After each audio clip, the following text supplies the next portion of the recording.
ఆయన తిట్లు ఆయన శాపనార్థాలతో ఉపన్యాసం చేశాడు. కాబట్టి ఒక్క నిమిషం లైన్ లో ఉండండి. మెదక్ జిల్లా గడ్డిపోతారం మున్సిపాలిటీ బీఆర్ఎస్ కైవసం చేసుకుంది.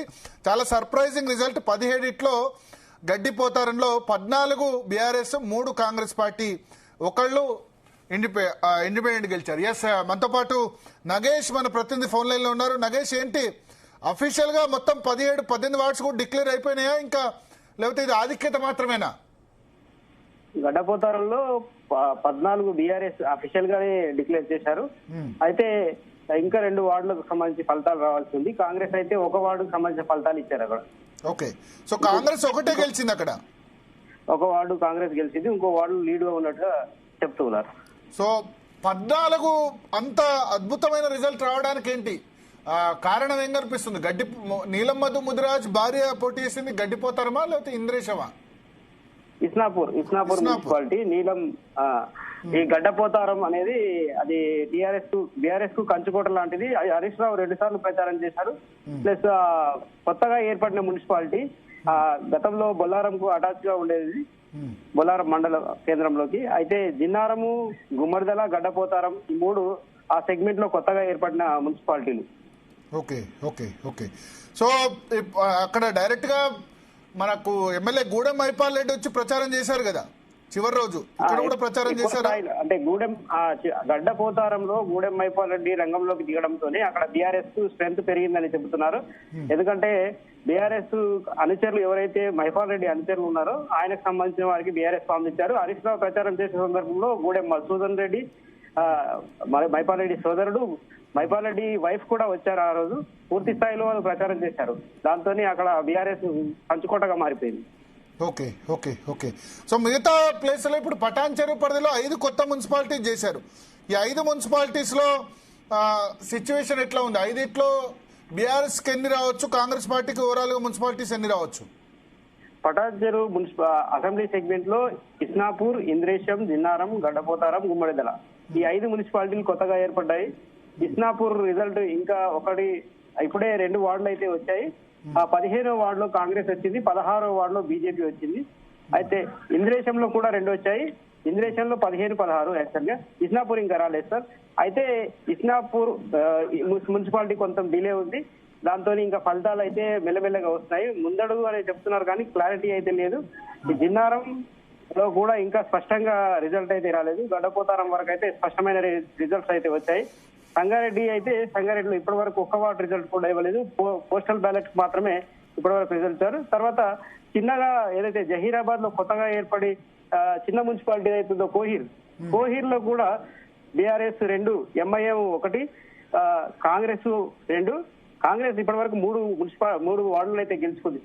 ఆందోళన జోగుపేట మన మినిస్టర్ గారు ఉండే ఏదైతే మున్సిపాలిటీ ఉందో అక్కడ ఇప్పటి వరకు అయితే 2 కాంగ్రెస్ వచ్చింది, 1 చోట బీఆర్ఎస్ అయితే గెలిచినట్టుగా రిజల్ట్ ఉంది.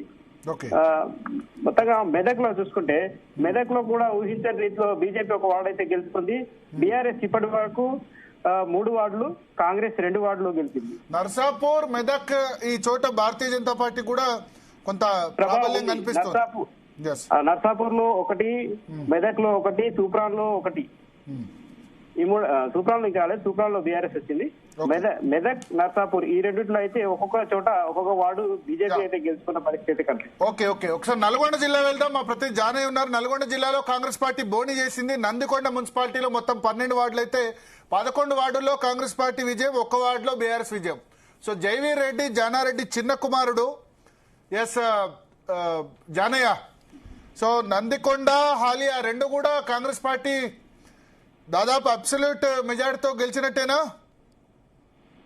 ప్రస్తుతం అయితే నందికొండ మున్సిపాలిటీకి సంబంధించి మాత్రం ఫలితాలు అయితే వచ్చిన ఫలితాలు రావడం జరిగింది. అయితే ఈ ఫలితాలకు సంబంధించి మొత్తం నందికొండకు సంబంధించి 12 వార్డులకు గాను 11 వార్డులలో కాంగ్రెస్ అభ్యర్థులు విజయం సాధించడం, 1 వార్డు మాత్రమే బీఆర్ఎస్ పార్టీ అభ్యర్థి గెలుపొందడంతో నందికొండ మనం ముందుగా చెప్పుకున్నట్టుగానే Nandikonda municipality Congress party chairman పీఠం మాత్రం దక్కించుకుందనే చెప్పొచ్చు. ఇటు హాలియా మున్సిపాలిటీకి సంబంధించి కూడా అక్కడ కూడా 12 వార్డులు ఉన్నాయి. ఇప్పటి వరకు వచ్చినటువంటి రిజల్ట్ ప్రకారం అయితే దాదాపుగా 2 బీఆర్ఎస్ పార్టీ అభ్యర్థుల్లో ఒక బీఆర్ఎస్ పార్టీ అభ్యర్థి ఒకరు గెలుపొందడం జరిగింది, మరొకరు ముందంజలో ఉన్నారు. మిగతా 8 వార్డులకు సంబంధించి కూడా కాంగ్రెస్ అభ్యర్థులే ముందంజలో ఉన్నారు. వారంతా కూడా గెలిచే అవకాశం ఉన్నట్లుగా కూడా తెలుస్తుంది. మొత్తం ఏదైతే హాలియా మున్సిపాలిటీకి సంబంధించి 12 వార్డులలో దాదాపుగా 10 వార్డుల వరకు కూడా హాలియా మున్సిపాలిటీలో కాంగ్రెస్ అభ్యర్థులు గెలిచే అవకాశం ఉంది. ఎందుకంటే అందరూ కూడా ముందంజలో ఉన్నారు. ఇక్కడ హాలియా మున్సిపాలిటీ కూడా కాంగ్రెస్ పార్టీ చైర్మన్ పీఠం కూడా దక్కించుకునే అవకాశం. మొత్తానికి నల్గొండ జిల్లాకు సంబంధించి కాంగ్రెస్ పార్టీ అయితే ముందస్తుగానే అంటే నందికొండ మున్సిపాలిటీ దక్కించుకొని బోని కొట్టిందని మాత్రం చెప్పవచ్చు. Okay okay okay okay so Adilabad నుంచి రాజు పటేల్ కూడా ఉన్నారు. రాజు పటేల్, సో ఓవరాల్ గా ఇప్పటి వరకు ఆదిలాబాద్ జిల్లాలో ఏ మున్సిపాలిటీస్ లో ఎవరెవరు ఆధిక్యంలో ఉన్నారు ఇప్పటివరకు అందిన ఫలితాల మేరకు?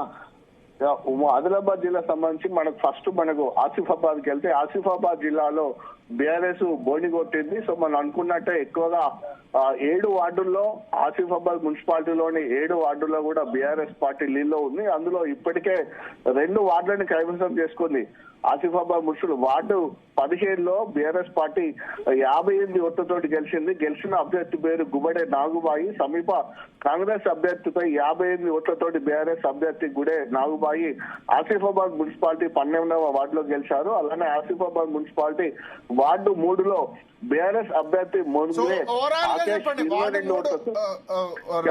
ఓవరాల్ గా ఏ మున్సిపాలిటీలో ఎంతో చెప్పండి, ఎందుకంటే వార్డ్స్ ఓవరాల్ గా ఆసిఫాబాద్ మున్సిపాలిటీలో అయితే బీఆర్ఎస్ పార్టీ ముందంజలో ఉంది.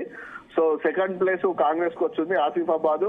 సో ఉత్కంఠ రేపుతున్నటువంటి కేతన్పల్లి మున్సిపాలిటీ మంచిర్యాల జిల్లాకు వచ్చేసి కేతన్పల్లి మున్సిపాలిటీ చెన్నూరు నియోజకవర్గంలోని మంత్రి వివేక్ వెంకటస్వామి ప్రాతినిధ్యం వహిస్తున్నటువంటి కేతన్పల్లి మున్సిపాలిటీలో అయితే సిపిఐ పార్టీ ఫస్ట్ బోర్డు కొట్టింది వార్డు 22లో. తర్వాత బీఆర్ఎస్ కూడా అంటే ఇప్పటి వరకు అయితే వెలువడించినటువంటి అధికారికంగా 2 వార్డులలో ఒక వార్డులో సిపిఐ గెలిచింది, ఒక వార్డులో బీఆర్ఎస్ గెలిచింది. మరొక 2 వార్డులలో కూడా బీఆర్ఎస్ ఉంది, మరొక 2 వార్డుల్లో సిపిఐ ముందంజలో ఉంది.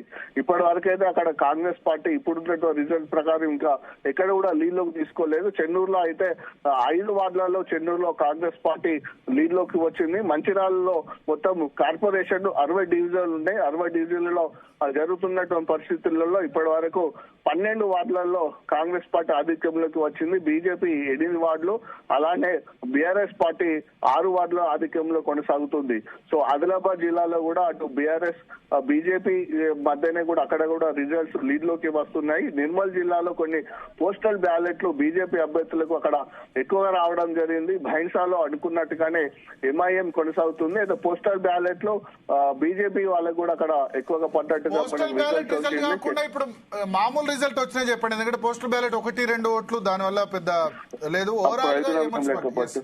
ఓవరాల్ గా అదే కానపు నిర్మల్ కి వచ్చేసి అయితే బీజేపీ లీడ్ లోకి వస్తుంది. బీజేపీ వర్సెస్ అక్కడ కాంగ్రెస్ కొనసాగుతుంది. నిర్మల్ లో బైన్సాలో 1 సైడ్ గా ఎంఐఎం వస్తుంది.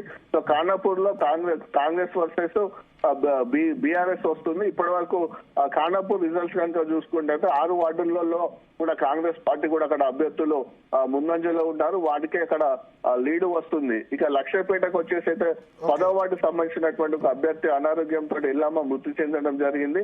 సో అక్కడ రిజల్ట్స్ ఎలా ఉందో చూడాలి. కాంగ్రెస్ లక్ష్మీపేటలో ఇప్పటి వరకు 4 వార్డుల్లో కాంగ్రెస్ పార్టీ ముందంజలో ఉంది. లక్ష్మీపేటలో మొత్తం 15 వార్డులు ఉన్నాయి.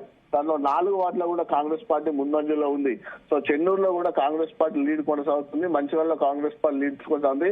అటు బెల్లంపల్లిలో కూడా కాంగ్రెస్ పార్టీ అయితే లీడ్ లో కొనసాగుతుంది. ఇప్పటి వరకు వచ్చినటువంటి రిజల్ట్స్ ప్రకారము కాంగ్రెస్ పార్టీ లీడ్ లో ఉంది. ఏదైతే మన కేతన్పల్లి, ఆసిఫాబాద్, కేతన్పల్లి ఏమో బీఆర్ఎస్ తో పెట్టుకున్నటువంటి బీఆర్ఎస్ సిపిఐ, అలానే ఆసిఫాబాద్ లో బీఆర్ఎస్ పార్టీ, ఇక్కడ కాగజ్నగర్ మున్సిపాలిటీలో బీజేపీ పార్టీకి ఆల్రెడీ ఒక అభ్యర్థి అక్కడ గెలుచుకోవడం జరిగింది. అక్కడ లీడ్ లో ఉంది భరత్.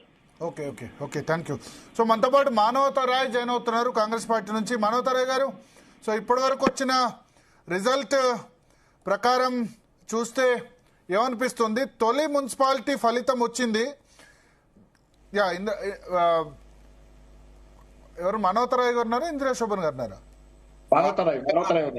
మానవతరాయ్ గారు. ఎస్, గడ్డిపోతారం మున్సిపాలిటీలో 3 కాంగ్రెస్ పార్టీకి వచ్చాయి, 14 బీఆర్ఎస్. ఇప్పటి వరకు మున్సిపాలిటీ రిజల్ట్స్ 2 వచ్చాయి. ఒకటి నందికొండ మీ ఫేవర్ లో ఉంది, 11 కాంగ్రెస్, 1 బీఆర్ఎస్. గడ్డిపోతారం మాత్రం పటాన్చెర్లో జలక్ తగిలింది. అవుట్ ఆఫ్ 18 14 బీఆర్ఎస్కి వచ్చాయి.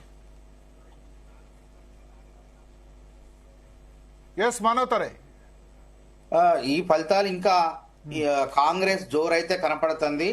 మధ్యాహ్నానికి పూర్తి సంపూర్ణమైనటువంటి ఫలితాలు రాబోతున్నాయి.